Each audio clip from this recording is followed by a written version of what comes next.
こんにちは、ゼキザップです。2025年も残すところあと数日となりまして、今年もたくさん動画を見ていただきありがとうございました。2025年は限られた時間の中でしたが、いろんな景色を見ることができたので、この1年間を振り返りつつ、2026年におすすめしたいツーリングスポットを5つ紹介したいと思いますので、ぜひ来年のツーリングの参考にしてもらえればなと思っております。で、ちなみにここの映像は、富士山が見える小事故ですね。ランキング外になりますが、ここも非常におすすめとなっております。さあ、最初に紹介するのは、目の前に絶景の北アルプスが見れる白馬となります。自分が訪れたのは4月26日、ゴールデンウィークの初日ですね。本来であれば桜を見ることはできなかったんですけど、例年と比べて桜の開花が1週間から2週間ずれ込んだおかげで、目の前の北アルプスと一緒に、桜の景色を楽しむことができました。河川敷沿いには桜もたくさん植わっているので、ぜひ白馬に来たらお気に入りのコースを探してみるのもありかもしれません。とりあえずは自分の場合はこんな感じで白沢洞門から下ってきて、国道406号をまったりと走っております。山を降りてきて目の前に北アルプスが見えた瞬間のあの迫力はやっぱり何回見ても感動しますね。なのでこの白馬は何年続けてになるかな、とりあえず連続で来ております。それぐらい気に入っていますね。こちらが桜と北アルプスを同時に楽しめる場所となっております。左側には川も流れていますし、開けてる場所もあるので、写真も好きなように撮ることができておすすめとなっております。で、今回はゴールデンウィーク初日に桜を見ることができましたが、年によって桜が開花するタイミングは異なりますので、そのあたりは同時に見たいという方はぜひ調べて訪れてみてください。それでは2つ目のおすすめスポット行きたいと思います。さあ、2つ目におすすめのスポットは渋峠、志賀草津高原ルートとも呼ばれますが、国道最高地点の雪の回廊となっております。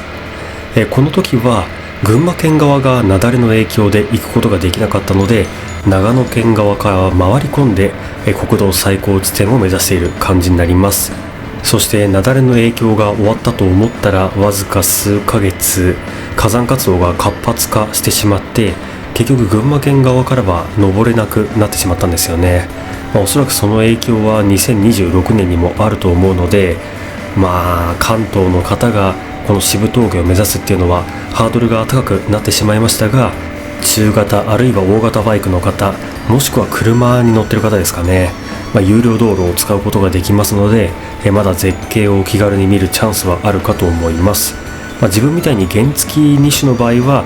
どうしても有料道路を通ることができないので、ぐるっと長野県側に回り込んで見に行く感じになります。なのでかなりハードルは高くなりますが、一応群馬県を出発して、ここまで来て、で日帰りできる感じになっているので、ぜひチャレンジしてもらいたいなと思っております。で、こんな感じで横手山のドライブインは激混みですね。自分としては景色が見れればいいので、この辺りはスルーして一気に雪の回廊まで行っちゃいたいと思います。さあ、国道最高地点も激混みだったのでスルーしました。で、ここは雪の回廊には本来ならない場所なんですけど、この2025年は雪がすごい多かったので、至る所で両脇に雪がある感じでした。で、ここから先が本来の雪の回廊ですね。これ高さが例年以上でしたね。いや、あと長さか。本来だったら雪の回廊って結構短いんですよ。それがこの2025年は異常に長かったですね。なので苦労してここまで来て本当に良かったなと思いました。この見応え、いや大迫力です。で、例年であればこの辺りで左側の雪っていうのはなくなるんですけど、それがずーっと続いていて、ここまで長いことがあるんだと驚きましたね。もちろん右側は雪がないんで、正確には雪の回廊はもう終わってはいるんですけど、とにかくたくさん雪を見れたんで、いやー、この2025年は当たり年でしたね。という感じで雪の回廊の渋峠となりました。ちなみにすぐ近くに毛無峠っていう絶景ポイントもあるんですけど、その毛無峠と雪の回廊って開通するタイミングが異なるので、そのあたりはご注意ください。けなし峠の方が後に開通する感じになります。それでは3つ目の絶景ポイントいきたいと思います。それでは3つ目のツーリングスポットは福島県にある磐梯吾妻スカイラインとなります。ちなみに自分は2025年磐梯吾妻スカイラインには春と秋の2回来ております。春の頃には雪の回廊を見て、で秋は紅葉を見たんですけど、両方見た結果紅葉シーズンの方がいいなと思ったので、紅葉シーズンの映像を使わせてもらいます。それでは紅葉が見頃の標高からスタートしたいと思います。さあこちらほぼ最高地点ですね。どうしてもツーリングがロングツーリングになってしまうので、紅葉よりも若干早めに来ております。なので標高が高いところしか紅葉はしていなかったんですけど、それでも十分楽しめましたね。で今走ってるところが、これが4月とか5月であれば雪の回廊になっているんですけど、群馬県の方がわざわざここまで来る必要ないのかなと個人的には思いましたね。やっぱり渋峠、国道最高地点で雪の回廊を見れるのであれば、高さとか迫力っていう観点では、群馬県側の方の雪の回廊の方がすごかったなと思うので、磐梯吾妻スカイラインはやっぱ紅葉の綺麗さが際立ってましたかね。こんな感じで今浄土平の周辺ですね、走っております。この辺りは紅葉する木が少ないんですけど、これが1週間2週間ずれ込むと意外と紅葉してたりするので、非常におすすめとなっております。ただこの磐梯吾妻スカイラインといえば、紅葉ももちろんすごいんですけど、それよりもやっぱり日本離れした絶景っていうんですか、あの風景見ちゃいましょうか。ここですよね。この風景を見るために来ていると言ってもいいかもしれませんね。でここの部分だけ見るんであれば、雪がある時の方が迫力があったかなと思うので、やっぱ春もいいですよね。こんにちは。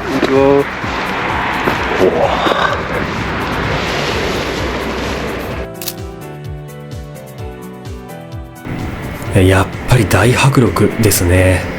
こんな雄大な風景の中をこのモンキー125で走ってるっていうアンバランスさ、なんとも言えませんね。ただ意外とモンキーってアドベンチャーバイクであり、ロングツーリングにも適しているので、このバイク乗ってからは本当ロングをやるのが多くなりましたね。ハンターカブでももちろんロングツーリングはやっていたんですけど、モンキー125の方が体への負担が圧倒的に少なかったんで、やっぱこのバイクロングツアラーですよ。ハンターカブの方もね、メンテナンスしたらまたいろんなところに行きたいなとは思っているんですが、しばらくはロングツーリングモンキーが担当することになりそうです。それでは4つ目のスポット行きましょうか。さあ4つ目は手頃な絶景ということで、栃木県にある日光いろは坂ですね。中禅寺湖とか、あとは湯滝、そして竜頭の滝、戦場ヶ原、いろんなね観光スポットがあるんですけど、いろは坂を走って帰るだけでも、バイク乗ってる方だったらありなのかなと思っております。で自分の方は日の出のタイミングに登り始めて、日光が当たり始めたタイミングでこのようにいろは坂の下りに差し掛かっております。なので渋滞とは無縁、前方後方に車両なしで絶景を堪能することができております。でそれに加えて紅葉にこうやって光が当たるとものすごく綺麗に光るんですよね。これを知ってからは毎回日の出のタイミング狙って紅葉を見に来てますね。2025年は結局日光に何回来たんだろうなっていうぐらい頻繁に来たんですけど、今までは激混みするシーズンは避けていたんですが、日光の渋滞対策っていうのが始まって、3連休のタイミングでも、交通規制をすることによって渋滞を緩和するっていうのがありまして、それがうまくはまっていろは坂の渋滞っていうのがだいぶ緩和されましたね。なので2026年もそういった渋滞対策は実施されると思うので、日光の紅葉、見に行きたかったけど混むから嫌なんだよなと思っていた方、そういった日光側のね配慮もありまして非常に行きやすくなっております。ただ中禅寺湖とかそういったところで観光しようってなると話は別になってくるんで、ツーリングでね走り抜けるだけであれば、日光の気楽さっていうのは出てきたのかなと思っております。それにしてもずーっと綺麗。やっぱいろは坂の紅葉は特別ですね。こういう風に走りを楽しみながら綺麗な景色も楽しめる。ツーリングするんだったらこういうところが楽しいですよね。それでは最後のスポットを紹介したいと思います。最後は人気のツーリングスポットである長野県のヴィーナスラインとなります。こちら自分は2025年に2回来ていて、初夏のタイミングとあとは秋ですね。なので、結局比較したところ自分は、このように茶色くすすきが綺麗なタイミングの方が好きかなということでこの映像を採用させていただきます。